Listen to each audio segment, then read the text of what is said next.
ॐ सहस्रो शीर्षा पुरुषा सहस्राक्षं सहस्रपादं सभूमिं विश्वतो वृत्त्वात्युत्तिष्ठत् दशाङ्गुलम्। जय जय श्री राधारमण, जय जय नवलोकिशोर, जय गोपी चित्तचोर प्रभु, जय जय माखन चोर। बोलिए भक्त वत्सल भगवान की, भागवत भगवान की, राधा माधव की, निताई गौर भगवान की। प्रेम से बोलो ईश्वर ईश्वर परमेश्वर सच्चिदानंद घन विग्रह, अनादि आदि सर्व कारणेर कारण, अनंत कोटि ब्रह्मांडेर अधिनायक, नंदनंदन ब्रजेंद्र नंदन भगवान श्री कृष्णेर असीम अनुकंपाय असीम कृपाय आमरा सकले हरि कथा गुरु कथा भागवत कथा तथा भागवतीय कथा शुनबार मानुषे उपनीत हयेछि। राखी पूर्णिमा, ताई तो श्रावण मासेर पूर्णिमा तिथि और आजके झुलनेर अंतिम दिवस विश्राम पर्व। एखानेও सुंदर राधा माधव দুলে যাচ্ছে। যার যার মনের অভিলাষ থাকবে সে সেই ঝুলন দুলিয়ে যাবে।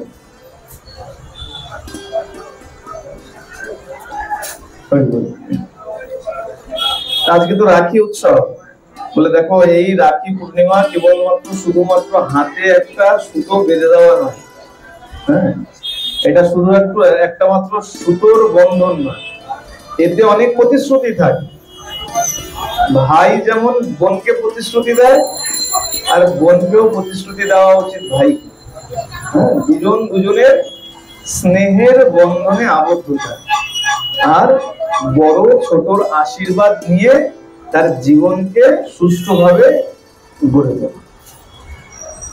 সেই রক্ষাবন্ধন বা রাখি উৎসব বলে, এই রাখি উৎসব এখন তো আমরা কি করি, আমরা মনে করি যে না রবীন্দ্রনাথ ঠাকুরের হাত ধরে এই রাখি পূর্ণিমার উৎপত্তি হয়েছে। এখনকার যদি ছেলে মেয়েদের জিজ্ঞাসা করা হয় যে রাখি কবে হয়েছিল, সবাই এক কথায় বলবে এই যে বঙ্গভঙ্গ হয়েছিল না, রবীন্দ্রনাথ ঠাকুর ওই রক্ষাবন্ধন বেঁধে দিয়ে রাখির সূচনা করেছিলেন।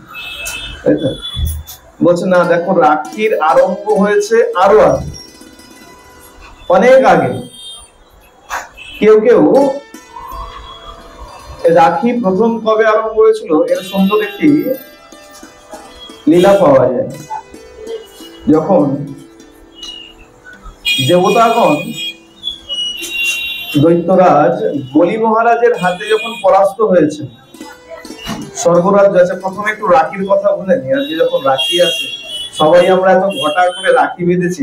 আচ্ছা, যার যার ভাই নেই, অনেকে থাকে না ভাই নেই, বলে দেখো এই সংসারের ভাই তোমাকে এই সংসার পর্যন্ত বাঁচাবে, তার বেশি নয়। কিন্তু যদি এই গোপালকে, গোবিন্দকে, নিতাই চাঁদকে, গৌরচাঁদকে যদি ভাই বলে তুমি পাঠিয়ে নাও, বলে সে তো এই সংসার তো পার করবেই, ওই পারের সংসারও তোমাকে পার করে দেবে। প্রেম সে বলো না। না, যে রাখি পূর্ণিমার দিন এত কম জোরে বললে হবে, সবাই বলে একটু জোরে কেন, বলে ভাই বাড়িতে এসছে তার একটা আলাদা আনন্দ আছে, আর যারা যারা গোবিন্দকে ভাই পাতিয়ে নিয়েছে তাদের তো আনন্দ আরো বেশি। তাহলে সেই আনন্দে একসঙ্গে প্রেম সে বলো, যার ভাই গোবিন্দ হয়ে গেছে তার আবার ভয় কিসে, তার শব্দ কম কেন, তাই না?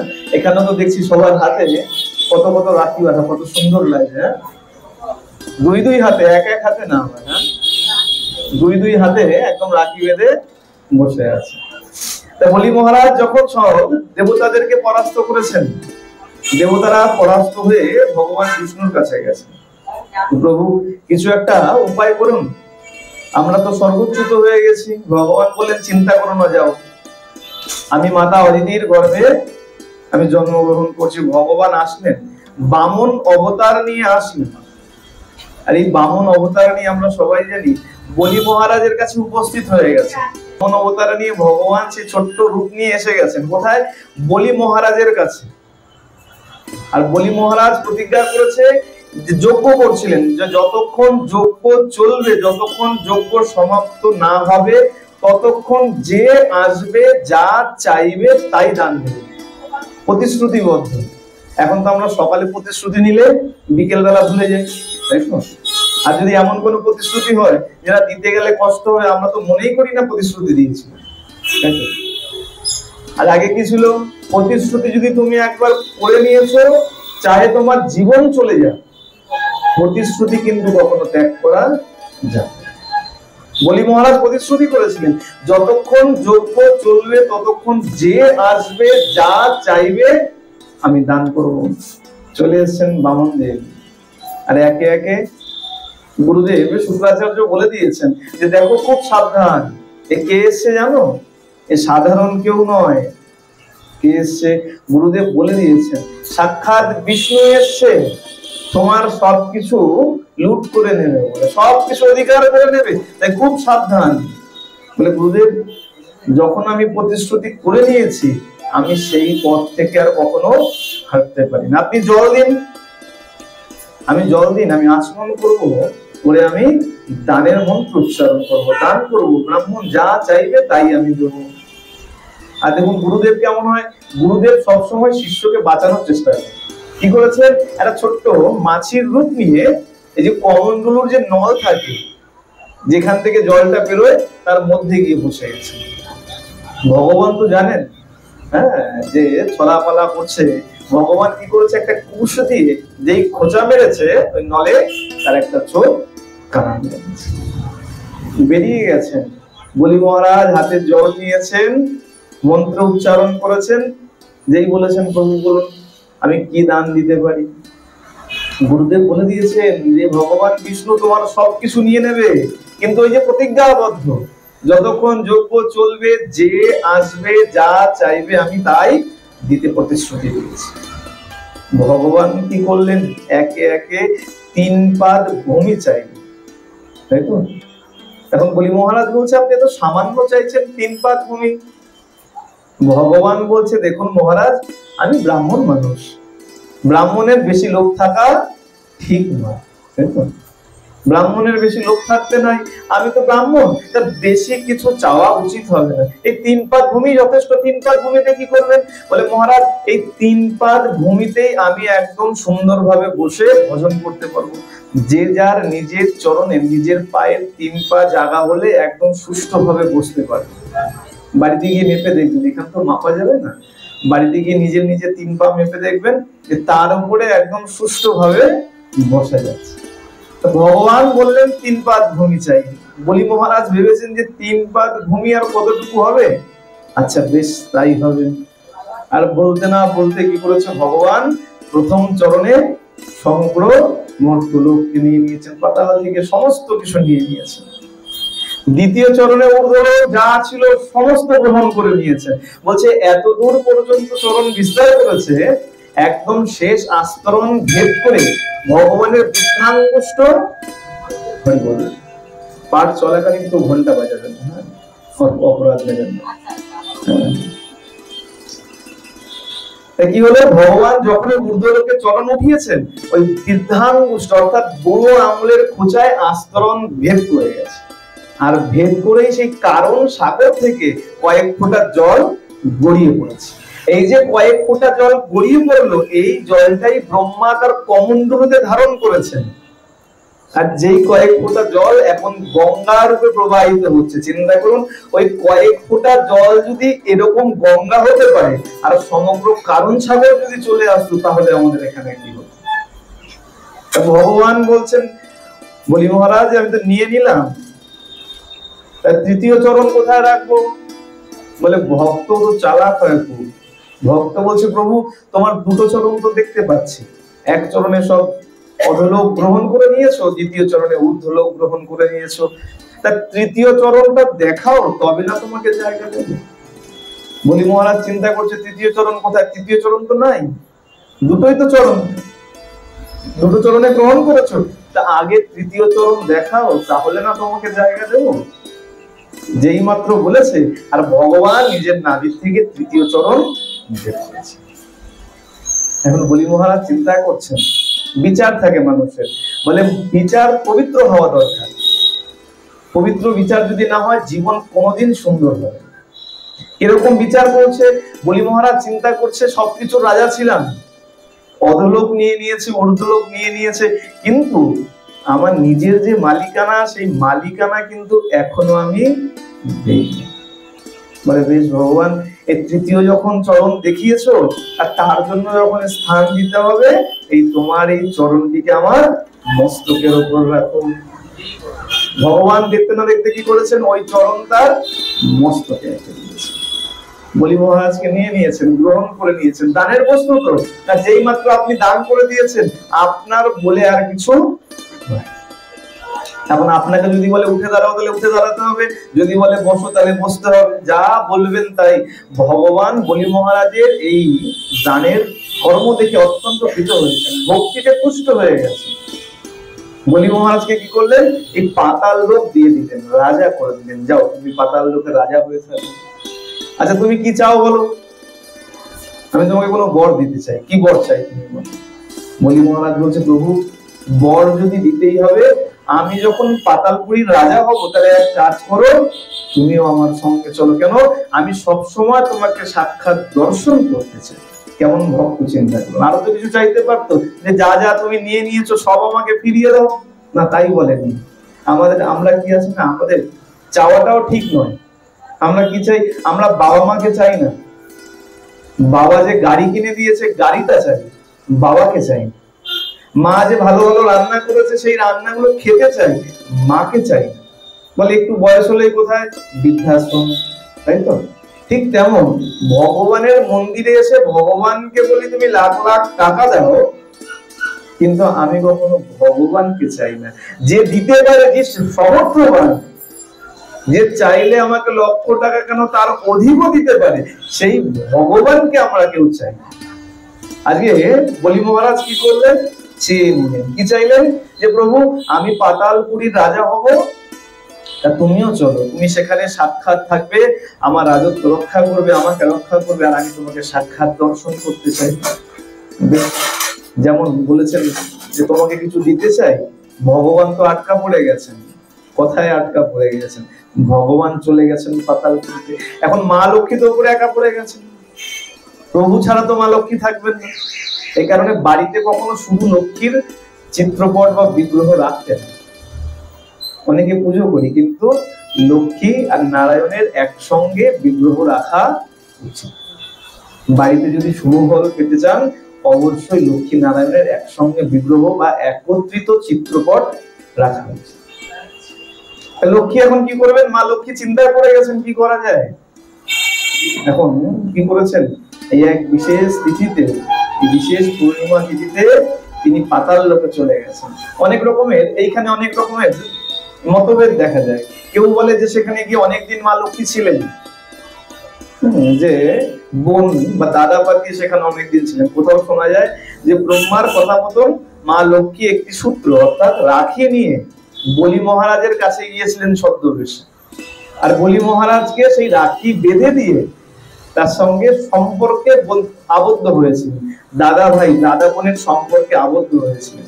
আর এখন যেমন হয়, রাখি বেঁধে দিলেই, ছোট যদি বোন হয় হাত পাতে দে কি দিবি বলে না, আজকে তো সবাই দেখেছেন তো বাড়িতে। আর একদম ছোট খুদে যদি হয়, তাদের আবদার তো আরো ভালো, তাই না? বলে একটা ক্যাডবেরি পেলেই খুশি, রাখি বেঁধে দিল আর হাত পেতে দে কি দিবি। ঠিক তেমন মা লক্ষ্মী রাখি বেঁধে দিয়েছেন। যে দাদার সম্পর্ক হচ্ছে, দাদা বলছে বল তোর কি চাই, বল তোর কি চাই, কি নিবি তুই। আর যেই বলেছে অমনি মা লক্ষ্মী বলছে, বেশ তুমি তো দাদা, তা তুমি যখন দেবে সিদ্ধান্ত করেছো, তাহলে আমার স্বামীকে ফিরিয়ে দাও। আমার স্বামীকে, এই যে নারায়ণ তোমার এখানে তোমার হয়ে রয়েছে, আমাকে ফিরিয়ে দাও। যেই বলেছেন ফিরিয়ে দাও, এখন এই প্রতিশ্রুতি দিয়েছে কথার দাম, তখন কি করলেন, ভগবানকে মুক্ত করেন। আর মা লক্ষ্মী তখন স্বামীকে নিয়ে আবার শ্মশানে গমন করলেন। বলিয়ে ভক্ত বৎসল ভগবান কি। অনেকে মনে করেন এটাই হলো প্রথম রক্ষাবন্ধন বা রাখি উৎসব। রবীন্দ্রনাথ ঠাকুরের নয়। এখন কি হচ্ছে না, বেদের থেকে সবকিছু চুরি করে বিজ্ঞানীরা বিদেশিরা অনেক কিছু তৈরি করছে, আর বলছে তারা তৈরি করে, বলে না তারা তৈরি করেনি, অনেক আগে থেকে ছিল। ঠিক তেমন রক্ষাবন্ধন অবশ্যই রবীন্দ্রনাথ ঠাকুর খুব ভালো একটা পদক্ষেপ নিয়েছেন, কিন্তু রক্ষাবন্ধন বা রাখি পূর্ণিমা অনেক আগে থেকেই ছিল। আরো একটা কথা শোনা যায়, যখন শিশুপাল যুধিষ্ঠির মহারাজের যখন রাজসূয় যজ্ঞ চলছে, আর শিশুপাল গিয়ে যখন ভগবানকে রাজসূয় যজ্ঞে কি হয়েছে, কোনো একজনকে আগে সম্বর্ধনা দেওয়া হয়। বিশিষ্ট গুণীজন আসলে ওই সভার মধ্যে কোনো একজনকে প্রধান অতিথি মেনে তাকে সম্বর্ধনা দেওয়া হয়। পঞ্চপাণ্ডব চিন্তা করছে কাকে সম্বর্ধনা দেব, তখন সবাই বলছে আরে যেখানে যাদব শ্রেষ্ঠ শ্রীকৃষ্ণ উপস্থিত আছে সেখানে চিন্তার কি আছে, যাদব শ্রেষ্ঠ কৃষ্ণকেই আমরা সম্বর্ধনা দেব। শিশুপাল তার আরো অনুচর সবাই উঠে দাঁড়ায়। এটা কখনো হতে পারে না, আমরা ওই ছলিয়াকে মানি না কেন। এই শিশুপালের রাগ ছিল অন্যরকম, ভগবান কৃষ্ণের সঙ্গে অন্যরকম রাগ ছিল। কি রাগ ছিল বলে, ভগবান শ্রীকৃষ্ণ এই শিশুপালের বউকে নিয়ে পালিয়ে গেছিল। হ্যাঁ, মনে পড়ছে, এই কথা শুনিয়েছিলাম মনে হয়, অক্ষয় তৃতীয়ার সময় শুনিয়েছিলাম, শুনিয়েছিলাম আমার, হ্যাঁ মনে পড়েছে আমার এখন। এই যখন বউয়ের কথা উঠলো, বউ নিয়ে পালিয়ে যাওয়া, তা আমার মনে পড়ে ভগবান কি করেছিলেন, রুক্মিণীকে নিয়ে পালিয়ে গিয়েছিলেন। আর এই রুক্মিণীর বিবাহ হওয়ার কথা ছিল শিশুপালের সঙ্গে। চিন্তা করুন, এমনিতে তো বিয়ে পাওয়া যাচ্ছে না এখন। হ্যাঁ, আর তাতে যদি একের বউ অন্য নিয়ে পালিয়ে যায় তাহলে কি অবস্থা হবে। এই কারণে শিশুপাল ভগবান শ্রী কৃষ্ণের উপরে প্রচন্ড ক্রুদ্ধ ছিল, বলছে এই ছলিয়াকে আমরা কখনো মানি না। আর গালাগালাজ করতে শুরু করেছে, গালিগালাজ করতে শুরু করেছে। ভগবান বলছে শিশুপাল সাবধান হয়ে যাও। বলরাম বলছে হ্যাঁ রে কানাই, তোকে এত এত গালমন্দ করছে আর তুই কিছু বলছিস না কেন?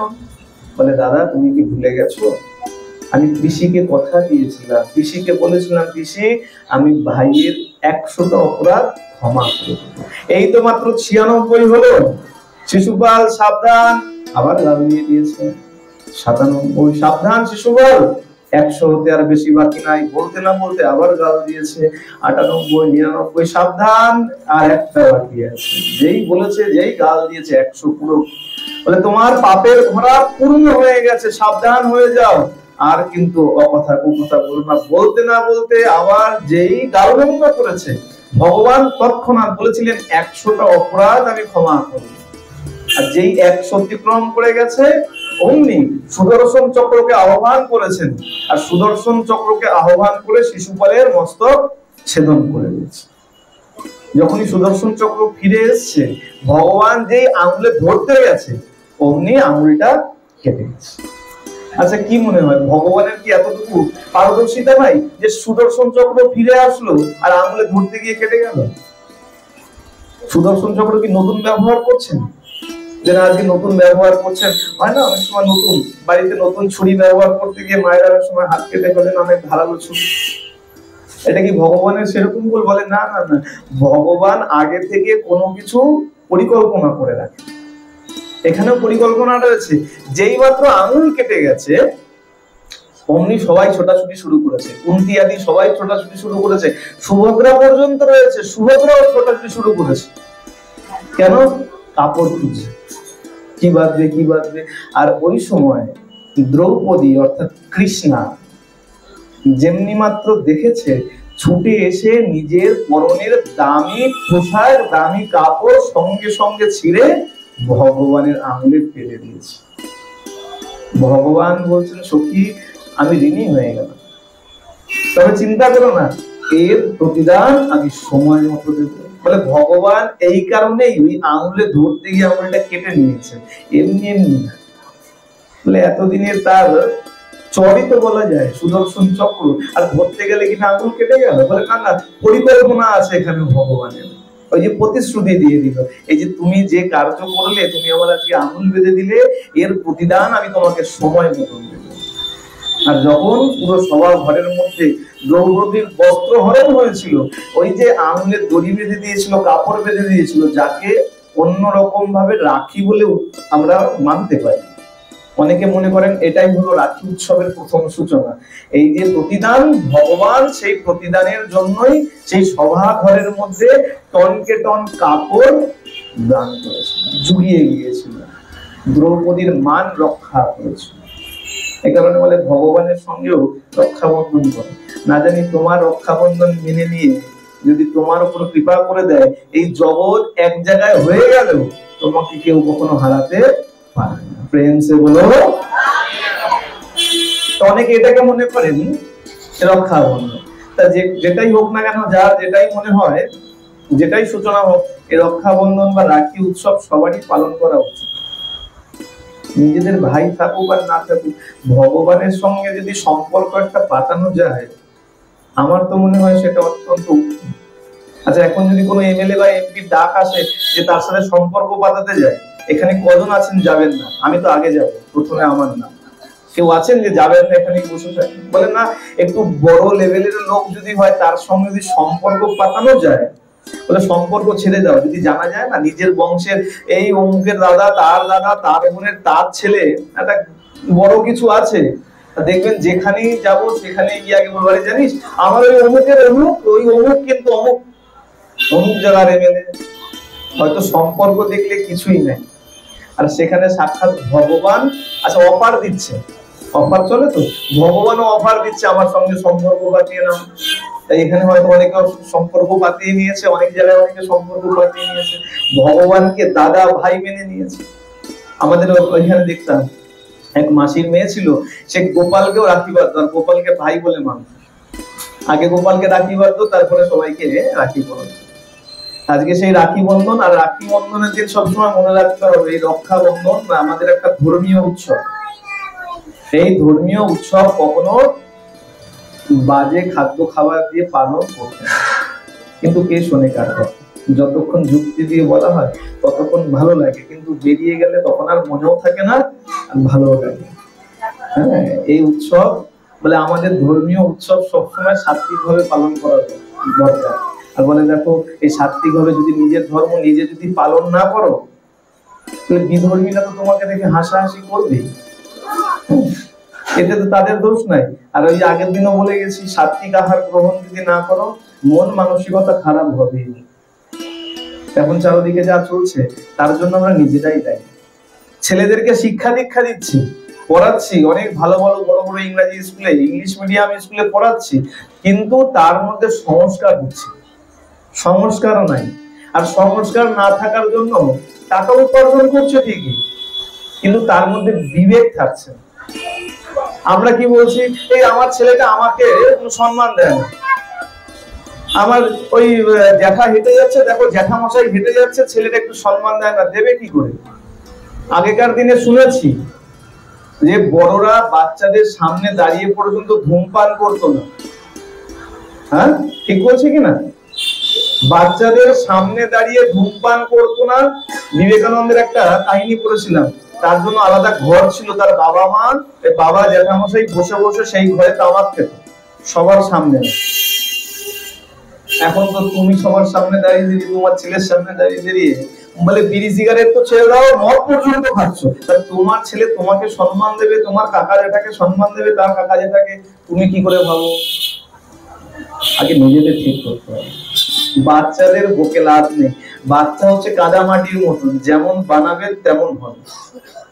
কাঁচা কঞ্চি, কাঁচা কঞ্চি যতক্ষণ কঞ্চি আছে ততক্ষণ যেমন চাও বাঁকাও বেঁকবে, কিন্তু বাঁশ যদি হয়ে গেছে আর পাক যদি ধরে গেছে, তাকে যতই চেষ্টা করো বাঁকাতে পারবে না, ফেটে যাবে।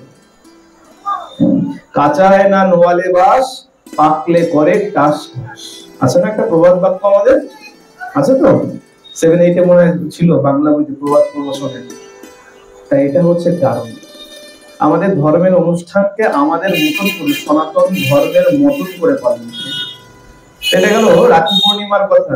কিন্তু বলে দেখো, আজকের দিনে এই ভগবানের সামগ্রী কিনতে যত না ভিড় থাকে, তার থেকে বেশি ভিড় থাকে মাছ মাংসের দোকানে, আর তার থেকে বেশি ভিড় থাকে মদের দোকানে। যদি বিশ্বাস না হয় একটু খোঁজ নিয়ে দেখুন, গতকাল থেকে মদ কেনার লাইন পড়ে গেছে। বলে কি না, আজকে মনে হয় বন্ধ নাকি জানি না, কানাঘোষা শুনছিলাম বলে ব্ল্যাকে আগে থেকে তুলে রাখতে হবে, তুলে তো পাওয়া যাবে না। কালকেই শুনেছি রাত্রে, বলছে না ব্ল্যাকে না তুললে পরে পাওয়া যাবে না। তাহলে আমাদের ধর্ম সংস্কৃতি কোথায় দাঁড়িয়েছে? নিজেদের সংস্কৃতির কথা বলতে গেলে নিজেদের লজ্জা লাগে, এমন অবস্থা সবাই। আসুন আজকে একটু ঝুলনের প্রসঙ্গ আস্বাদন করি, যদিও আগের দিন আমরা কয়েকজন বসে বসে শুনে নিয়েছি, তাও সবার কথা চিন্তা করে মাকে বলে গেছিলাম যারা যারা ছিলেন যে চিন্তা নেই, আবার আগামী দিন শোনার কোনো অসুবিধা নেই। আজকে নতুন কিছু থেকে শুরু করি, যেগুলো শুনিনি সেগুলো শুনবো, অসুবিধা নেই, কারো মনে দুঃখ পাওয়ার অসুবিধা নেই, সেগুলো শুনবো। নতুন কিছু শুনতে আরম্ভ করি, তাহলে কি হবে, যারা শুনেছে তাদেরও মনে হবে না যে না সেই একই জিনিস শুনে, তারপরে পুরনোটা শুনে। ভগবানের এই যে লীলা ঝুলন উৎসব, এই ঝুলন লীলা ভগবানের নিত্য লীলা, মানে রোজের লীলা। আমরা যেমন রোজ সকাল হলে মায়েদের যেমন রুটিন থাকে, রোজ সকাল হলে রান্না করতে হবে, স্বামী ছেলে মেয়ে সবাই অফিস যাবে, ভগবানেরও তেমন নিত্য রোজ ঝুলন করতে হবে, রাস করতে হবে, হোলি খেলতে হবে, রং, এগুলো নিত্য লীলা রোজ যেগুলো হয়ে থাকে, এই নিত্য লীলা। আর তার মধ্যে এটা কোন সময় লীলা মা আগের দিন বলে গিয়েছিল না, সেটা তো মাস হলো। দিনের কোন সময়ের লীলা? দ্বীপ প্রহরের লীলা। সকালবেলা ভগবানকে ঝুলানে তুলতে নাই, তখন ভগবানকে সেবা দিয়ে ভগবানের বিশ্রাম হলো, তারপরে ভগবানকে জাগরণ করে এইবার ঝুলনে তুলতে হবে, দ্বীপ প্রহরের লীলা। ভগবান আজকে চলেছেন, লীলা করবেন, আজকে ঝুলন চড়বেন, ঝুলনে দোল খাবেন, সব সখীদের একসঙ্গে করে নিয়ে রওনা দিয়েছেন। তো চলো সবাই আমরা কোথায় যাব? বলে এই ঝুলন লীলা বেশিরভাগ হয়েছিল বর্ষা হর্ষ বনে অথবা ভান্ডির বনে। দুজন আচার্য দু রকমের বর্ণন করেছে, দু রকমের জায়গার উল্লেখ করা হয়েছে। কোথাও বলা হয়েছে বর্ষা হর্ষবন, আর কোথাও বলা হয়েছে ভান্ডির বন।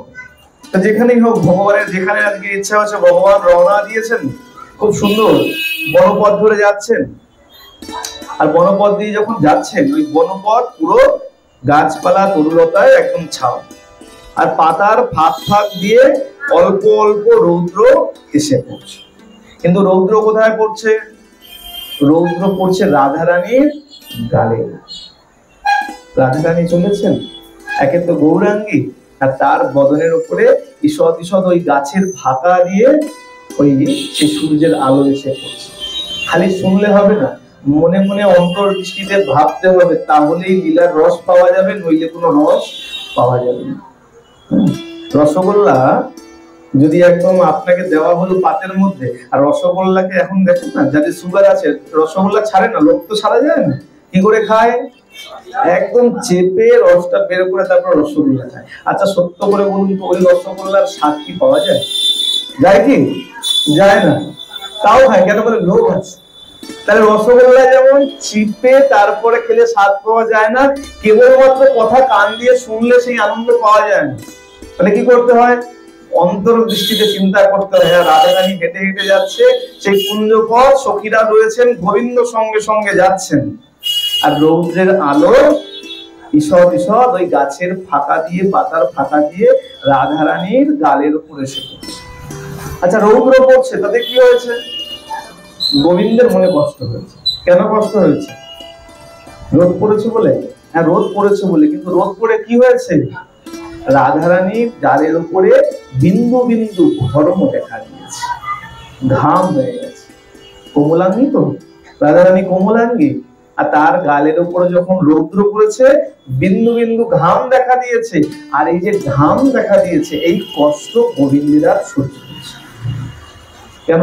বলে রাধারানী সবসময় ওতপ্রোত ভাবে চেষ্টা করেন গোবিন্দের সেবা করার জন্য, আর গোবিন্দ সবসময় চেষ্টা করে রাধারানীর সেবা করার জন্য। প্রেম সে বলো না, না আরো জোরে সবাই একসঙ্গে। ধ্বনি যেন কম না হয়। আজকে ভাই এসে, ভাইয়ের কাছে এসে বসেছি, ধ্বনির শব্দ যেন একবার কম না হয়। তা চলছেন গোবিন্দ এখন চিন্তা করছে, রাধারানীর গালের উপরে ঘাম জমেছে, কি করে সেবা করা যায়।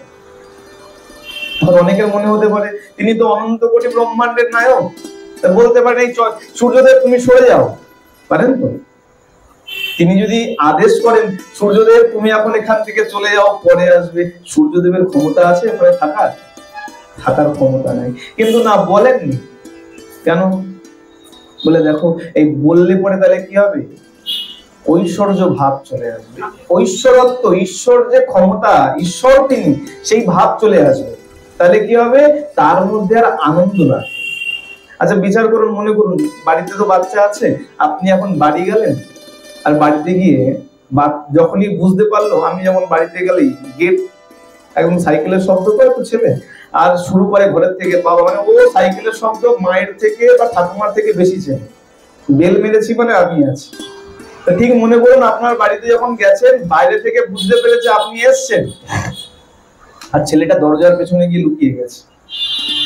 আপনি একদম সোজা হাঁটতে হাঁটতে গেলেন, দরজাটা খুললেন, খুলে বললেন এই আমি জানি তুই এখানে লুকিয়ে আছিস। আচ্ছা ছেলেটা কি আনন্দ পাবে? পাবে। কিন্তু আপনি যদি এখন এই ঘর ওই ঘর সেই ঘর খোঁজাখুঁজি করেন, আর যদি বলেন এই কোথায় গেল রে, কোথায় গেল রে, পাচ্ছি না তো, পাচ্ছি না তো, ওই শব্দটা যদি বাচ্চাটা শোনে, বাচ্চাটা আনন্দ পাবে? পাবে কি না? পাবে। তাহলে বলে না, সবসময় জ্ঞান বা সবসময় ঐশ্বর্য ভাব দেখালে আনন্দ পাওয়া যায়। তা ভগবান চাইলে পারতেন যে সূর্যদেব আপনি এখান থেকে সরে যান, আমার রাধারানীর কষ্ট হচ্ছে, সূর্যদেব মুহূর্তের মধ্যে সরে যেত। কিন্তু না, তাহলে পরে কি হতো, এই আনন্দ হতো, এই রস তার কিন্তু অনুভব হতো না। তাই গোবিন্দ কি করলেন, গোবিন্দ কিন্তু বলেননি সরে যাও, গোবিন্দ চিন্তা করছে রাধারানীর সেবা কি করে, রাধারানীর যেন কষ্ট না হয়, সেবা কি করে করব। গোবিন্দ কি করলেন, চিন্তা করতে করতে হঠাৎ চিন্তায় মাথায় আসলো, আচ্ছা বেশ, আমার মাথায় তো মোহন চূড়া আছে, বিশাল সেই চূড়া। বলে চূড়াটাতে কি হয়েছে, রাধারানী কোন দিকে আছে, কোন দিকে, বাম দিকে, তাই না, বামাঙ্গি বলি না আমরা, তা বাম দিকে রাধারানী। তা গোবিন্দ কি করেছেন, ঈশ্বর মাথাটাকে বাম দিকে কাত করে দিয়েছে। দেখবেন চারিদিকে তাকিয়ে গোবিন্দ কোন দিকে এলে, ডান দিকে না, বাম দিকে। কেন?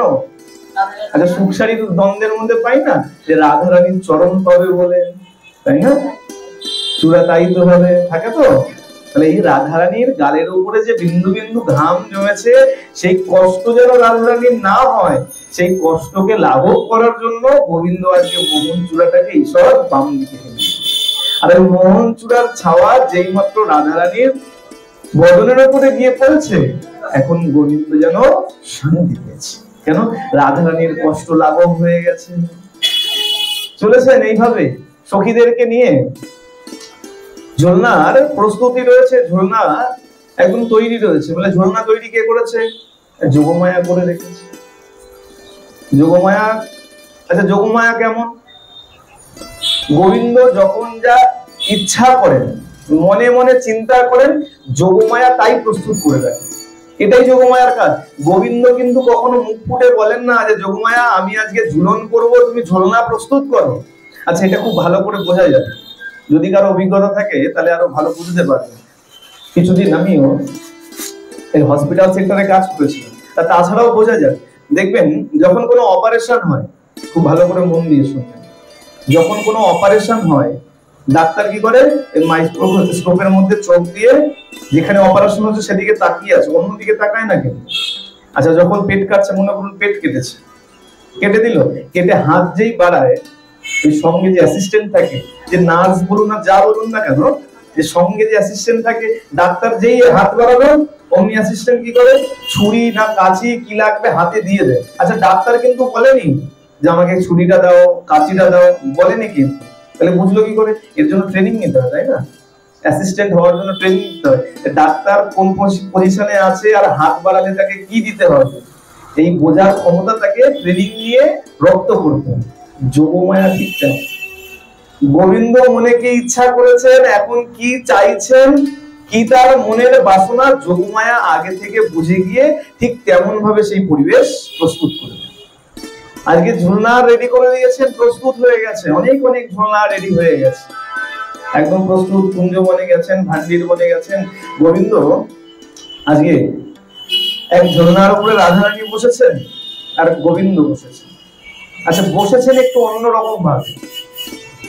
আমরা কেমন দেখি দোলনায় কেমন বসে, দেখুন সব দুজনে এদিকে মুখ দিয়ে, তাই তো, ওরকম সোজা ভাবে দোল খাচ্ছে না, সেই দিন এভাবে বসে। কিভাবে বসেছে? মুখোমুখি বসেছে। দোলনায় তো সোজা বসি, সোজা দোল খাই, তাই তো না? গোবিন্দ বলছেন না এইভাবে ভালো লাগে না, আজকে একটু অন্যরকম আনন্দ। দুজনে মুখোমুখি বসে গেছে। তবে ভালো করে বুঝতে হবে, এইখানে কিন্তু কোনো মানুষই বুদ্ধি করলে চলবে, এখানে কোনো নারী পুরুষ কিন্তু লীলা করছে না, এখানে কোনো নারী পুরুষের প্রেম কিন্তু চলছে না, এখানে আছে প্রেম। আমাদের এই জগতে কোথাও প্রেম নাই, যা আছে সবই কাম বা কামনা। এখানে নারী পুরুষ আছে, ওখানে নারী পুরুষ নেই। যদি রাধারানীকে চিন্তা করেন, রাধারানী গোবিন্দের অঙ্গের থেকে উৎপন্ন, নিজের আল্লাদিনী শক্তি। রাধারানী গোবিন্দের থেকে আলাদা কিন্তু নয়। সুতরাং এখানে কিন্তু কোনো মানুষই বুদ্ধি রাখবেন, তাহলে কিন্তু অপরাধ হয়ে যাবে। আগেই বলে নিচ্ছি, রাস ঝুলন এগুলো কিন্তু খুব সাবধানে শ্রবণ করতে হবে। আজকে গোবিন্দ আর রাধারানী মুখোমুখি বসে গেছেন, আর সখীরা আস্তে আস্তে দোল দিচ্ছে। আচ্ছা, দোলটাও কিন্তু একটু অন্যরকম দিচ্ছে। এখানে দোল কেমন ভাবে হচ্ছে, দোলনার সামনে পেছনে যাচ্ছে, তাই তো? আচ্ছা, গত শুক্রবারের কথা, একাদশী মানে ঝুলনের দিনের কথা, বিকে পাল সোনার গৌরাঙ্গ মন্দির হয়তো সবার জানা আছে, বীরচাঁদ প্রভু ফোন করেছিলেন যে বাবা আজকে ঝুলন আছে, আজকে তোমাকে একটু পাঠ করতে হবে। খুব ভালো কথা। তা ওইখানে গিয়ে দেখলাম, ওইখানে ঝুলনা কিন্তু এরকম সোজা ঝুলে, পাশে নিতাই চাঁদ দাঁড়িয়ে আছে, আর ঠিক এরকম কত সুন্দর লাগছে, দু পাশে খালি দোল খেয়ে যাচ্ছে। আজকে রাধা গোবিন্দ বসেছে, আর সখীরা ঠিক ওইভাবে দোল দিচ্ছে, সামনাসামনি দোল দিচ্ছেন, কেন মুখোমুখি বসেছে তো, তাই পাশাপাশি দোল দিচ্ছে। সখীরা দুপাশে দাঁড়িয়ে আছে, আর দোল চলছে, ঈশ্বর দোল চলছে, হালকা ভাবে দোল চলছে, জোরে নয়। বাড়িতেও যখন দোল দেবেন বা যেখানেই দোল দেবেন, জোরে কিন্তু কখনো দোল, হালকা দোল চলবে, মৃদু মৃদু ভাবে দোল চলবে। আর আস্তে আস্তে দোল চলছে কেন, সখীরা তার মাঝে মাঝে সেবা করছে। রাধারানীর হাতে তাম্বুল পান দিচ্ছেন, রাধারানী কি করছেন, সেই পান নিজে খাচ্ছেন না, কাকে দিচ্ছেন, গোবিন্দের বদনে তুলে দিচ্ছেন। গোবিন্দের হাতে পান দিচ্ছে, তাম্বুল দিচ্ছে, গোবিন্দ সেটা নিয়ে রাধারানীর বদনে তুলে দিচ্ছেন। এরকম ঈষৎ ঈষৎ যখন দোল চলছে, গোবিন্দের এখন ভালো লাগছে না, আনন্দ হচ্ছে। গোবিন্দ চিন্তা করছে এরকম ভাবে আস্তে আস্তে দোল গেলে আনন্দ লাগে না। দেখবেন এই পার্কে, এখন পার্ক হয়ে গেছে না, বাচ্চাদের নিয়ে গেলে বলে মা তুমি ছেড়ে দাও, আমি একা একা দোল দেবো। আর দেখবেন বাচ্চা কত জোরে জোরে দোল দেয়, কেন বলে আনন্দ হবে বেশি। গোবিন্দ বলছে এত আস্তে আস্তে ভালো লাগে না, সখী তোমরা একটু সরে যাও।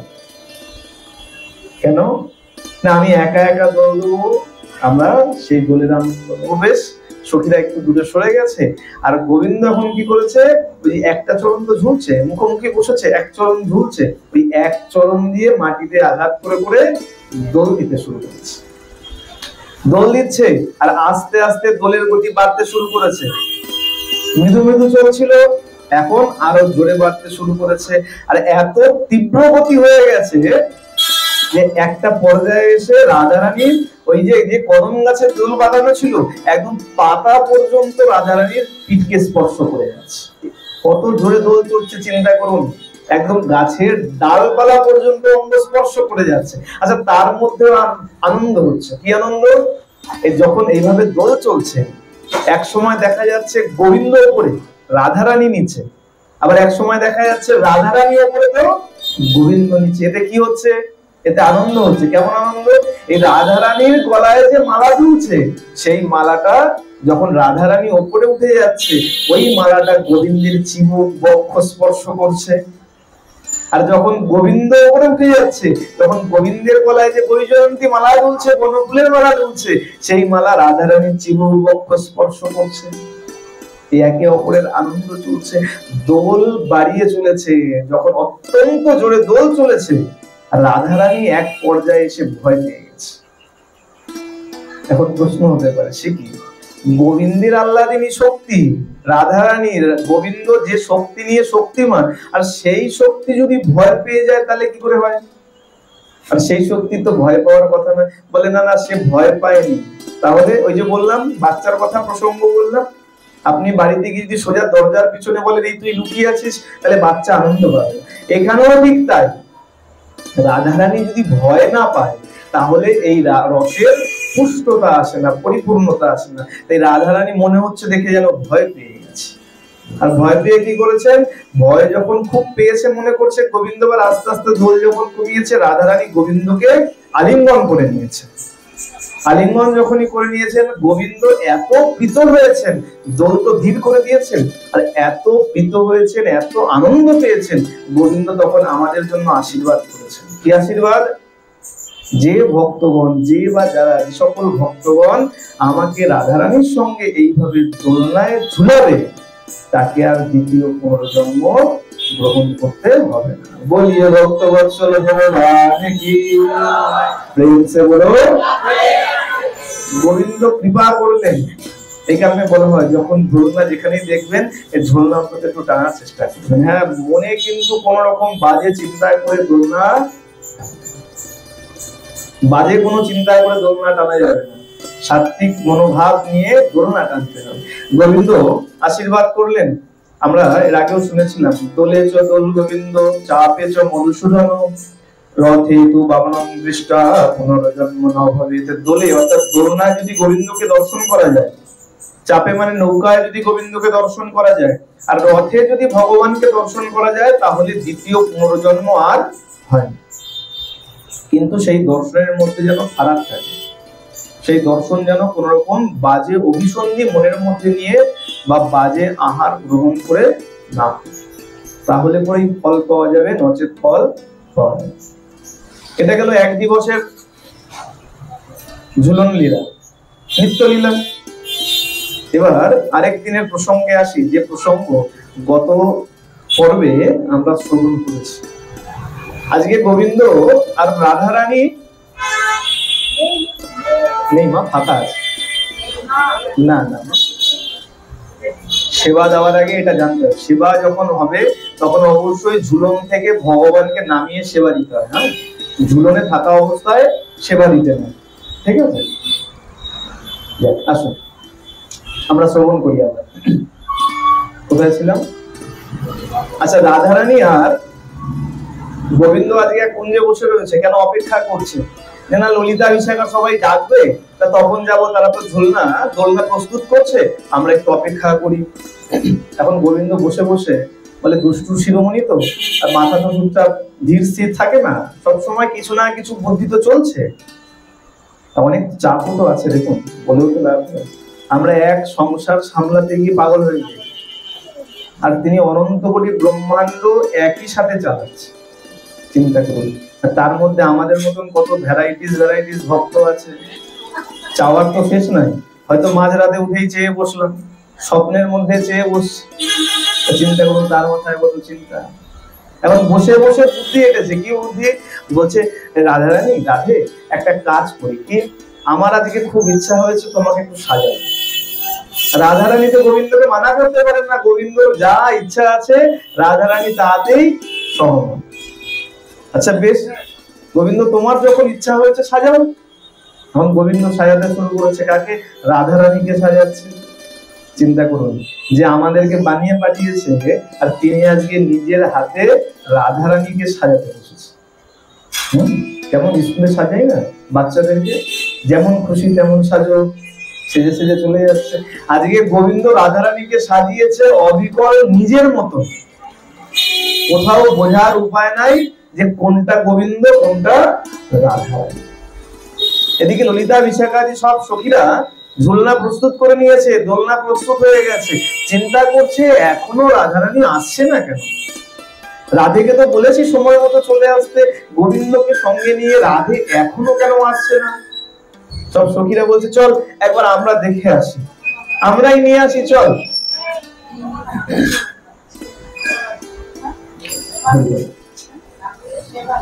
এখন ললিতা আদি সব সখীগণ যখন চিন্তা করেছে এখনো আসছে না কেন, চল আমরা নিয়ে আসি। আর ললিতা আদি সখীগণ যখন কুঞ্জে এসে উপস্থিত হয়েছে, কুঞ্জের বাইরে থেকে হাত দিয়েছে, ললিতা বলছে, দাঁড়া, আমি রাধারানীকে, রাধেকে নিয়ে আসি গোবিন্দকে সঙ্গে করে। যেই কুঞ্জের মধ্যে প্রবেশ করেছে, তাকিয়ে দেখছে, ওমা, কুঞ্জের মধ্যে তো রাধারানী নাই, তাহলে দুই কৃষ্ণ বসে আছে। এক তো প্রকৃত কৃষ্ণ, আরেক তো সাজানো কৃষ্ণ, রাধারানী বসে আছে। ললিতা বলছে, হ্যাঁ রে, এ তো ভেতরে দুই কৃষ্ণ বসে আছে, রাধারানী কোথায়? কিন্তু শোন, আমি বুঝতে পারছি এইখানে দুই কৃষ্ণ তো হতে পারে না, কৃষ্ণ তো এক, এর মধ্যে কোনটা আমার রাধে। কোনটা রাধে? বিচার করে কিছু একটা মনে মনে বিচার করেছে, আর বিচার করে কি করেছে, একজনের হাত ধরে রাধারানী ভাবতে ভাবতে টানতে টানতে বের করে নিয়ে গেছে। দেখবেন বিয়েতে খেলা হয়, বিয়েতে বউকে আর বউয়ের কোনো ঠাকুমা জেঠিমা পিসিমা কাকিমা কাউকে বসিয়ে দেয়, আর বসিয়ে চাদর দিয়ে ঢেকে দেয়। হ্যাঁ, আর বলা হয় বাবা এবার বেছে নাও তোমার বউ কোনটা। তবে ভালো করে মনে রেখো, যাকে বেছে নেবে তাকেই তোমাকে নিয়ে বাড়ি যেতে হবে। তাতে হয় তোমার বউ কি তার জেঠিমা কাকিমা দিদিমা যে হবে সে ভালো করে বেছে নাও। হ্যাঁ, হয় না? এখন ললিতা সখী প্রবেশ করে গেছে, প্রবেশ করে কি করেছে, একজনের হাত ধরে টানতে টানতে বাইরে নিয়ে এসছে। বাইরে নিয়ে এসে বলছে, হ্যাঁ রে রাধে, এই তোকে এভাবে সাজালো, তুই কিছু বললি না? তাকে নিয়ে এসছে রাধারানী কাহিনী, গোবিন্দ প্রকৃত যে কৃষ্ণ তারই হাত ধরে টানতে টানতে বাইরে নিয়ে এসছে। বলছে, হ্যাঁ রে, এই তোকে সাজালো, তুই কিছু বললি না? গোবিন্দ কি করেছে, গলা চেঞ্জ করে দিয়েছে, গলার স্বর পুরো পাল্টে নিয়েছে, রাধারানীর মতন করে উত্তর দিচ্ছে।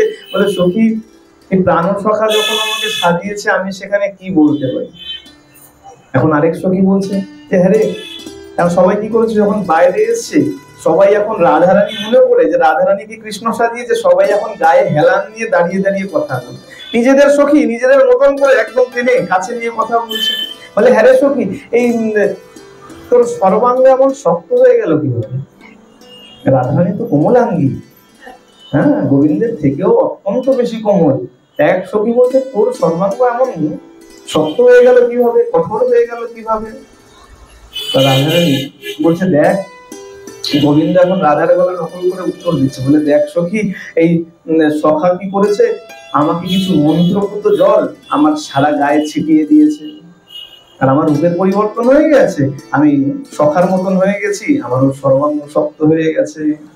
বলে, আচ্ছা থাকে তো কিছু দুষ্ট বুদ্ধি তো থাকে। এক সখী বলছে, হ্যাঁ রে সখী, আচ্ছা বেশ, তোর সারা অঙ্গ শক্ত হয়ে গেল, পরিবর্তন হয়ে গেল, তোর কণ্ঠস্বর পরিবর্তন হলো না কেন? তুই কৃষ্ণ হয়ে গেলি দেখতে, আর তোর গলাটা কেন কৃষ্ণ হলো না? গলাটা তো তোর একই রকম রয়েছে। এবার গোবিন্দ তো বলে, বুদ্ধির তো শেষ নাই, তৎক্ষণাৎ উত্তর দিচ্ছে। বলে, শোন সখী, এই যখন ওই জলের ছিটা দিয়েছে মন্ত্রপুত জল, আমি তখন মুখ বন্ধ করে নিয়েছি, জল তো মুখে ঢোকেনি, গলায় তো পড়েনি, তাই গলার শব্দ পরিবর্তন হয়নি। বলে, আচ্ছা আচ্ছা। ললিতা বলছে, বেশ, তাহলে তো সর্বাঙ্গের পরিবর্তন কিভাবে হবে সে কথা বল। বলে, দেখ, এইভাবে সবার সামনে বলা যায়? এক কাজ কর, একে একে কুঞ্জের আবদারে আয়, আমি একে একে সব বিস্তারিত। আচ্ছা বেশ বেশ, সবাইকে বলছে, সখী তোরা দাঁড়া। ললিতা সখী বলছে, তোরা দাঁড়া, আমি গিয়ে আগে শুনে আসি। দেখুন, গোবিন্দ চলে গেছেন আবদারে, ললিতা সখী পিছপেজি আছে, আর যখন সেখানে গিয়ে দাঁড়িয়েছে, ভগবান তার নিজের স্বরূপ দর্শন করেছে, নিজের স্বরূপ দর্শন করিয়েছে যে দেখো, রাধা আর কৃষ্ণ আলাদা কিছু নয়, একই তত্ত্ব। লীলার কারণে আনন্দের রস অনুভব করার জন্যই দুই ভাগে ভাগ হয়েছে, তত্ত্ব মূলত একই, এতে কোনো পৃথক চিন্তা করতে নাই। সমস্ত কিছু তত্ত্ব দর্শন করালেন, কিন্তু যোগমায়ার কারণে সব আবার চলে এসেছেন। একে একে সমস্ত সখীরা গেছে, সবাই সেই তত্ত্ব দর্শন করেছে, কিন্তু সবাই যখন ফিরে এসেছে যোগমায়ার কারণে সব ভুলে গেছে। যখন আবার সব বলে, গোবিন্দ যখন ফিরে এসছে, এখন ললিতা সখী কুঞ্জের দিকে মুখ বাড়িয়ে বলছে, গোবিন্দ এই তাড়াতাড়ি আমাদের রাধারানীকে আবার রাধারানী করে দাও। কোথায় বলছে? কুঞ্জের ভেতরে মুখ দিয়ে বলছে। কেন? কুঞ্জে কে বসে আছে? রাধারানী বসে আছে। এখন যখন হাঁক দিয়ে বলছে যে আমাদের রাধারানীকে রাধারানী করে দাও, এইবার রাধারানী আর চুপচাপ থাকতে পারছে, ভেতর থেকে উত্তর দিচ্ছে, হ্যাঁ রে সখী, এই আমি তো রাধারানী ভেতরে বসে আছি, তা আমি রাধারানী যখন ভেতরে বসে আছি, গোবিন্দকে আমি আবার রাধারানী বানাবো কি করে? আর যেই মাত্র শুনেছে, অমনি সব সখীরা তাড়াতাড়ি গোবিন্দের কাছ থেকে সরে গেছে।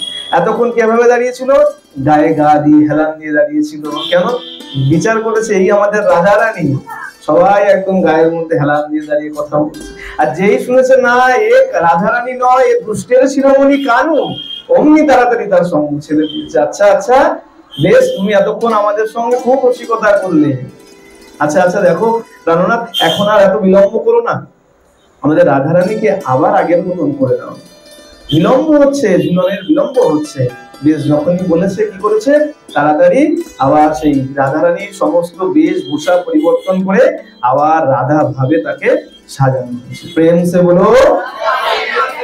রাধারানীকে আবার তদ্রূপ সাজিয়েছেন, আর সাজিয়ে কি করেছেন, গেছেন সেই ভান্ডির বলে ঝুলন আনন্দ করার। আনন্দ কেমন করছেন, আনন্দ করছেন। এখন ঝুলন্ত হয়েছে, রাধারানী কিছুক্ষণ ঝুলনের আনন্দ উপভোগ করেছেন, তারপরে একে একে সমস্ত সখীগণ সেই আনন্দ অনুভব করেছে। একা নয়, কেন, ওখানে প্রেম আছে, ওখানে কাম নেই। কাম কোথায় আছে, কাম এখানে আছে। হ্যাঁ, বলে যদি কোনো বাবার যদি অফিসের ম্যানেজার মেয়ে হয়ে থাকে, তাহলে তাকে জিজ্ঞাসা করে দেখুন বিপদ কত বড়। ম্যানেজারের ফোন নাম্বার সেভ করা আছে, মনে করুন সোনালী, সোনালী ম্যাডাম বলে হয়তো মনে করুন লেখা আছে, আর বাড়িতে যখন আছে তখন যদি এই সোনালী ম্যাডামের ফোন চলে এসেছে আর বউ যদি দেখে নিয়েছে সোনালী ম্যাডাম, তাহলে তো ঘরের অবস্থা খারাপ। এই ম্যাডাম আবার কোন ম্যাডাম, তাই তো, মানে ভয় ভয়। তাহলে কি এখানে প্রেম নয়, এখানে কাম আছে। এখানে কেমন প্রেম আছে দেখুন, এই যে এই শ্রাবণ মাস, এই শ্রাবণ মাসে ব্রজধামের একটা রীতি আছে। এই শ্রাবণ মাসে সব ললনাগণ নিজ নিজ পিতৃগৃহে আসেন ঘুরবার জন্য। এই কিছুদিন পরে দুর্গাপুজো আসছে, আমাদের অনেক মাকে দেখা যাবে বাপের বাড়ি যাবে ছেলে মেয়েকে সঙ্গে নিয়ে ঘোরার জন্য। আগের দিন কোন মা বলছিলেন যে মা দুর্গাও তো আসছে বাপের বাড়িতে ঘোরার জন্য। মা দুর্গাও তো আসছে, হ্যাঁ মাই বলেছিল বাপের বাড়ি আসছে ঘোরার জন্য। এখন সেখানে কি হচ্ছে, ভোজ ললনাগণ শ্বশুর বাড়ি থেকে বাপের বাড়ি আসে ঘুরতে। একে একে সব সখীরা চলে গেছে, রাধারানীর বাপের বাড়ির থেকে এখনো কোনো নিমন্ত্রণ আসে। জটিলা জটিলা বলছে, হ্যাঁ গো বৌমা, এই মনে হয় তোমার বাবা মা তোমাকে আর তদ্রূপ ভালোবাসে।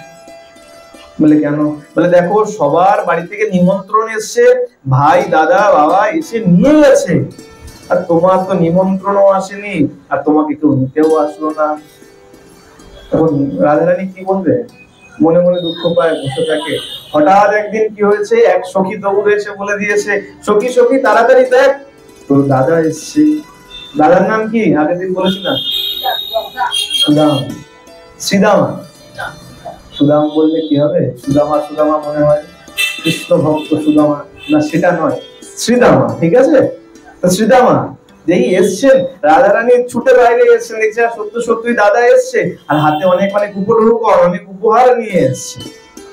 আগের দিন বলেছিলাম, তাও বলি আর একবার, এই উপঢৌকনের কারণ আছে। কখনো কারো বাড়িতে গেলে পরে খালি হাত যেতে না, এটা আমাদের সনাতন ধর্মের নিয়ম। চাহে তুমি বন্ধুর বাড়িতেও যাও না কেন, হাতে করে কিছু নিয়ে যাওয়া অবশ্যই উচিত। কিন্তু আমরা তো যাই বন্ধুর বাড়ি, চা বিস্কুট আরো কত কিছু খেয়ে একদম চলে আসে। বলে না না না, কখনো এরকম করতে নাই। যখনই যাবে, যার বাড়িতে যাবে, হাতে কিছু না কিছু নিয়ে যাওয়া উচিত। গুরুর বাড়ি যদি যাও, অবশ্যই কিছু না কিছু নিয়ে যাবে। যদি সামর্থ্য না থাকে, দরকার হলে গাছ থেকে একটা ফুল তুলে নিয়ে যাবে, তাও খালি হাত কখনো যাবে। ভগবানেরও দর্শন করতে এসছো, তো ভগবানকে দর্শন করে তোমার সাধ্য অনুযায়ী কিছু না কিছু অবশ্যই দিয়ে তারপরে যাবে বা নিয়ে আসবে। খালি হাত কখনো দর্শন করতে না। এখন সুদামা এসছেন, শ্রীদামা এসছেন, সে উপঢৌকন নিয়ে।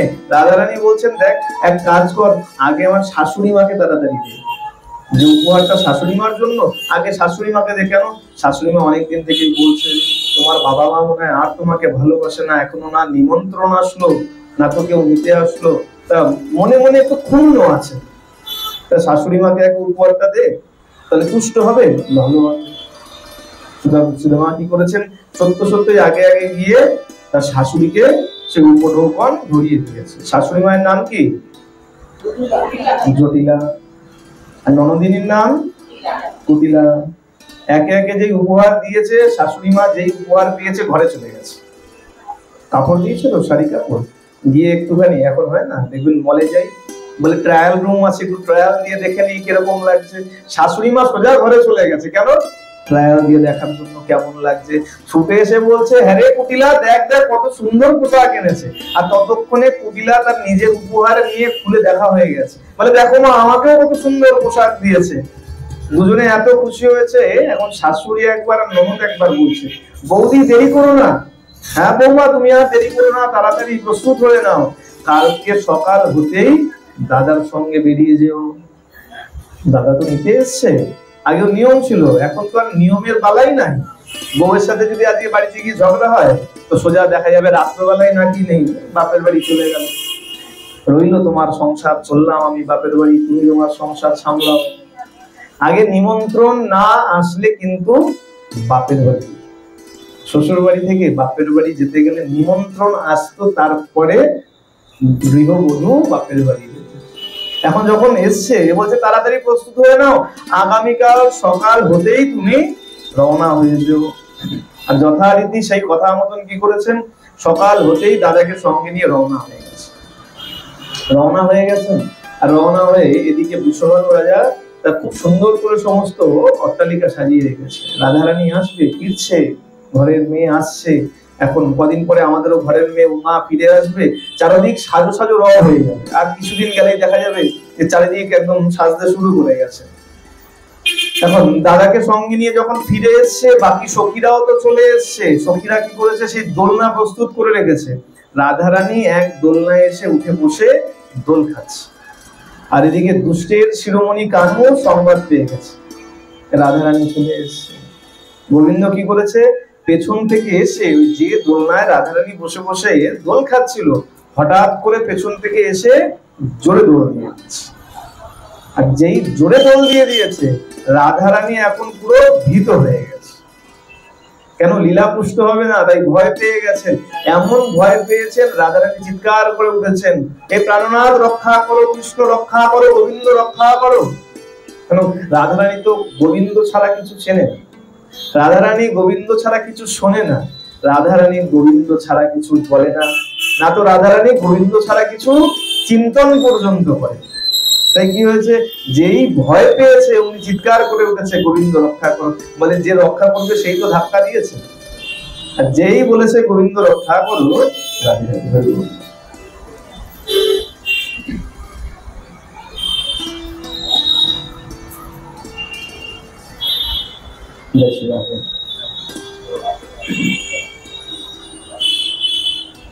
এখন গোবিন্দ যখনই জোরে দোল দিয়ে দিয়েছে, রাধারানী যেই ভয় পেয়ে চিৎকার করে উঠেছে গোবিন্দ রক্ষা করে, আর গোবিন্দ কি করেছে, লাফ দিয়ে ওই দোলনার উপরে উঠে বসেছে। যেই মাত্র দোলনায় উঠে বসেছে, আর রাধারানী যেই গোবিন্দকে সামনে দেখেছে, দেখা মাত্রই গোবিন্দকে আলিঙ্গন করে নিয়েছে। আর যেই আলিঙ্গন করেছেন, গোবিন্দ আরো প্রীত হয়ে গেছে। এখন রাধা গোবিন্দ এত আনন্দে সেই ঝুলনার উপরে বসে আছে দেখে সখীরা কি করেছে, দোল দিতে আরম্ভ করেছে। এইভাবে একে একে দিন যায়, আর তাদের এক এক ভাবে তাদের ঝুলনের উৎসব পালিত হয়। আজকে ঝুলন হচ্ছে, আজকে কোথায়, আজকে আর রাধারানীর বাড়িতে ঝুলন হচ্ছে। আচ্ছা, এই প্রসঙ্গ মনে হয় বলেছিলাম। আজকে আর রাধারানীর বাড়িতে ঝুলন হচ্ছে না, কোথায়, উঁচু গ্রামে ঝুলন হচ্ছে, ললিতা সখীর বাড়িতে। এখন ললিতা সখীর বাড়িতে ঝুলনের পর্ব চলবে, ঝুলন সাজানো হচ্ছে। রাধারানী কি করেছে, বাড়িতে প্রস্তুত হচ্ছে। নিমন্ত্রণ থাকে না, বিকেল বেলা বিয়ে বাড়ি নিমন্ত্রণ আছে, তা বেশি বললে মায়ের আবার রাগ করে। সকাল থেকেই মায়েরা প্রস্তুত হতে শুরু, কোথায় জুঁই ফুল পাওয়া যায়, চুলে একটু ভালো করে বেঁধে যেতে হবে, তাই না, মেকআপ করতে হবে। রাধারানী এখন সাজতে শুরু করেছে। কার জন্য? রাধারানী কিন্তু লোককে দেখানোর জন্য সাজে না। কার জন্য সাজে? গোবিন্দের জন্য সাজে। গোবিন্দ যাতে ভালোবাসে, গোবিন্দের যাতে ভালো লাগে, তার জন্য সাজে। আচ্ছা শুনুন, জানি না জানেন কিনা, বড় বড় মন্দিরে যদি যান, এইখানের দিকে হয়তো বেশি দেখা যায় না, বৃন্দাবনের দিকে, সেইখানকার যারা মঠাধ্যক্ষ আছে, বড় বড় মহারাজরা আছে, তারা কি করে না, একটা বিশেষ সময়ে সখী সেজে গোবিন্দের সামনে এসে দাঁড়ায়, নৃত্য করে, সখী অনুগত। এটা একটা ভজন পদ্ধতি। এটা নিজেকে সখীর মতন সাজিয়ে, সুন্দর করে লিপস্টিক পরে, চোখে কাজল দিয়ে খুব সুন্দর করে, নথ পরে সুন্দর করে সখীর মতন সেজে গোবিন্দের সামনে এসে দাঁড়ায় এবং সেখানে এসে নৃত্য করে।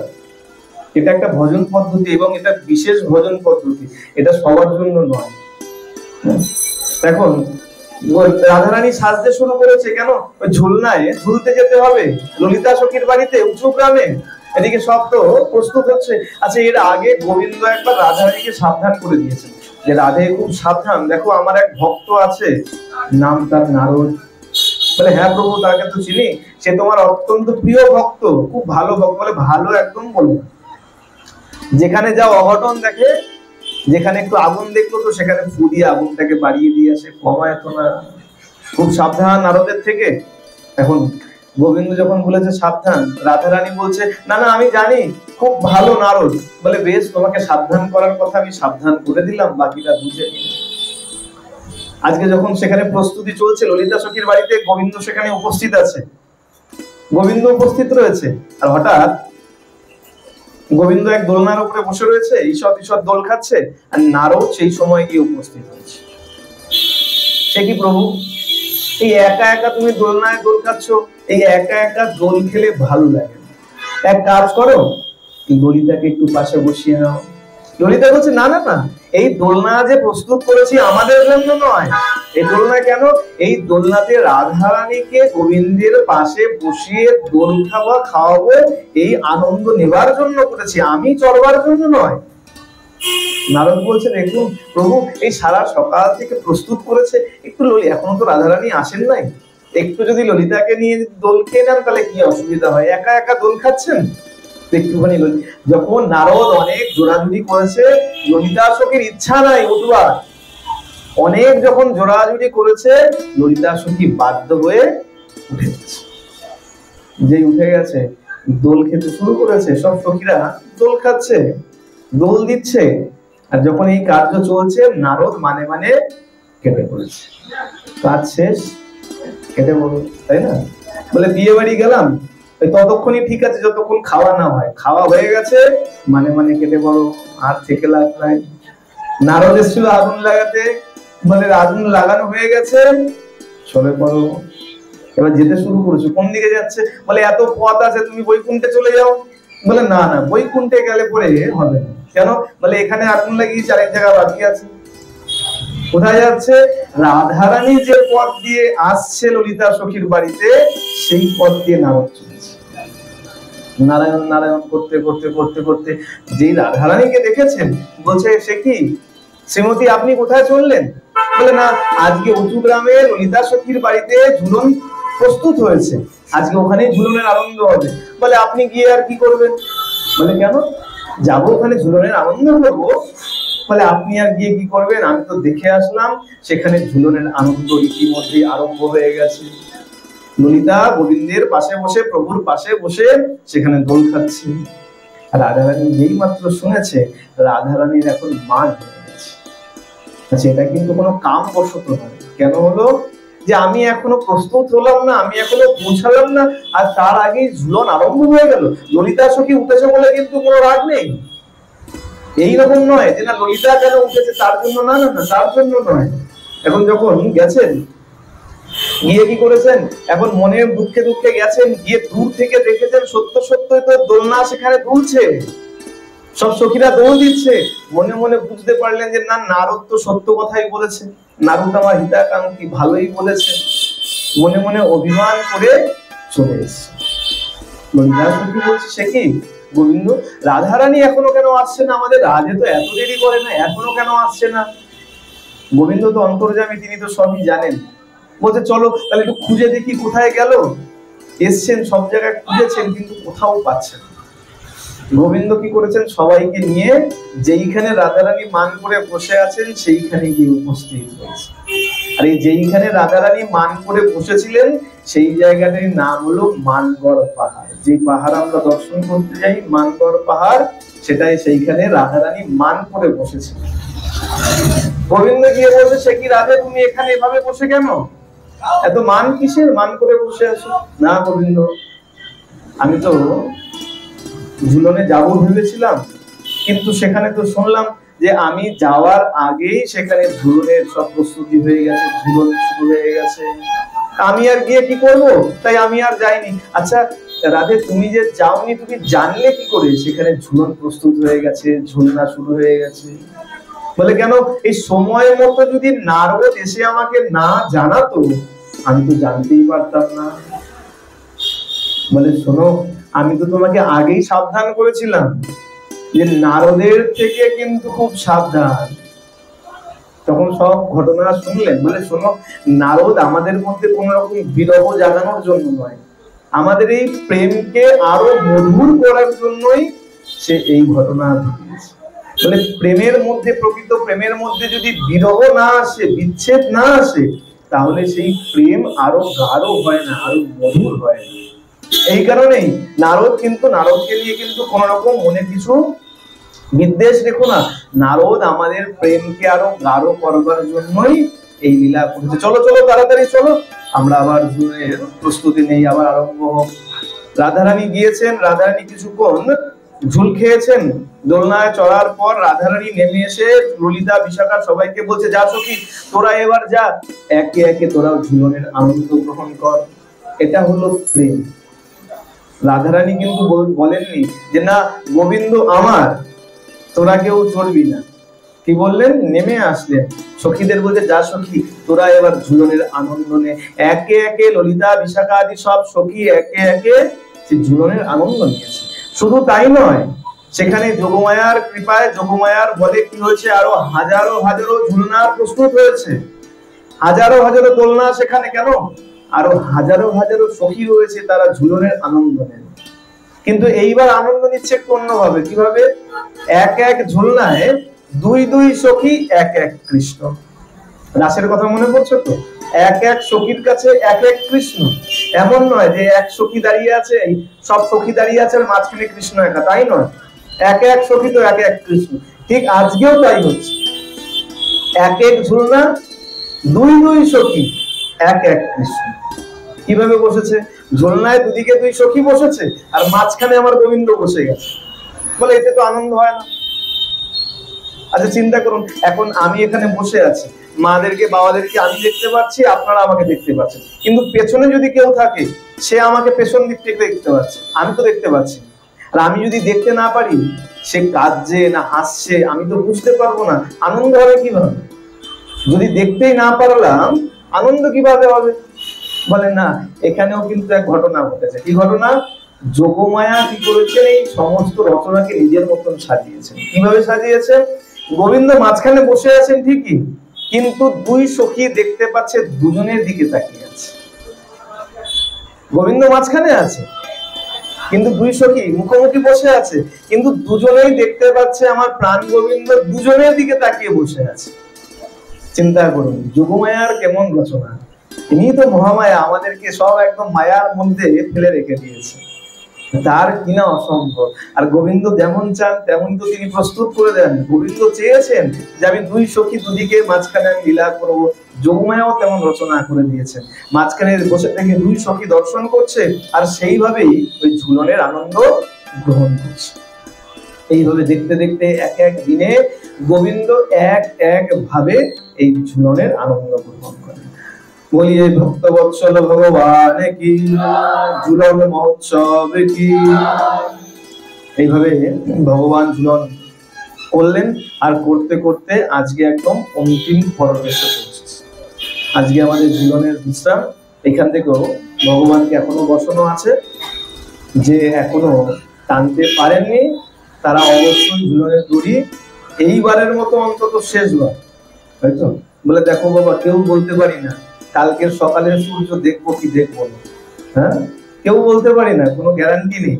এই যে নিঃশ্বাসটা ভেতরে গেল বা বাইরে আসলো, আর ঢুকবে বা আর বেরোবে, এর কোনো গ্যারান্টি নেই। সুতরাং যতটুকু সময় সুস্থ সবল আছো, ততটুকু সময় ধর্মকর্ম যা পারো করে যাও। কেন করতে হয় ধর্মকর্ম?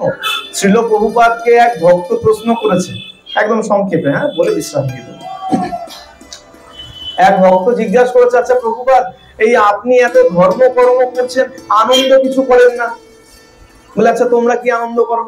বলে আমাদের নাইট ক্লাব আছে না, দেখবেন রাত্রেবেলা বড় লোক বাড়ির ছেলেরা গিয়ে ক্লাবে গিয়ে মদ খেয়ে হই হুল্লা করছে।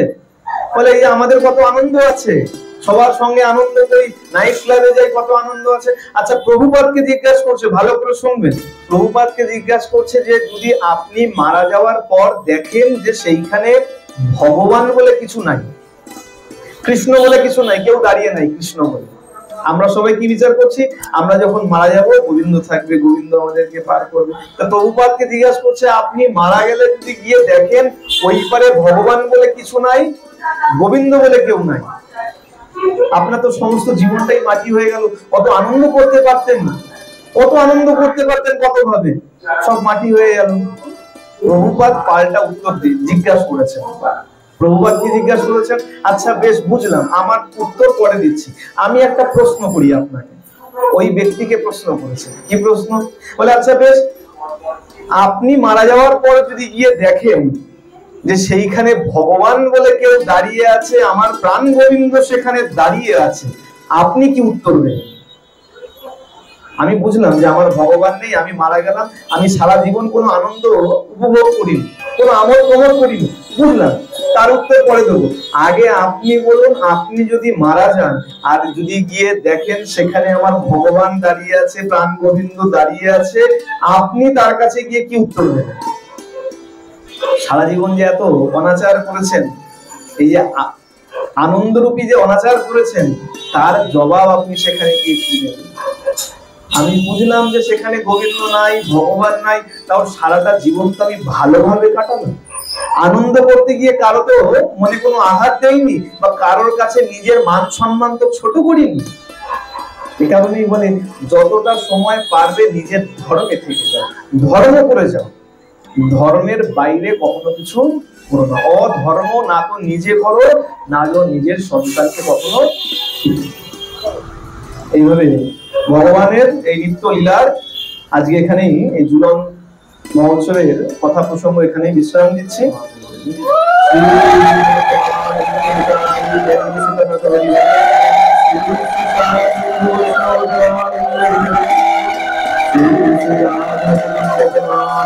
হরি হরি बोलिए भक्तवत्सल भगवान की, राधा माधव की, जगन्नाथ देव की, बलभद्र की, सुभद्रा महारानी की, सुदर्शन चक्र की, भोलानाथ की, जोगमाया की, चारि धाम की, चारि संप्रदाय की, हरिनाम संकीर्तन की, करताल की, अनंत कोटि साधुगुरु वैष्णव की, आपन आपन गुरु महाराज की, आपन आपन गीता माता की, आज के झूलन महोत्सव की, झूलन महोत्सव की, झूलन महोत्सव की, गीताई गौर सीताराम हरि हरि बोल, हरि हरि बोल, हरि हरि बोल। प्रेम से बोलो। आनंद হয়নি সবার? হয়েছে? তাহলে এত কম শব্দ কেন? সবাই মিলে একসঙ্গে প্রেম সে বলো।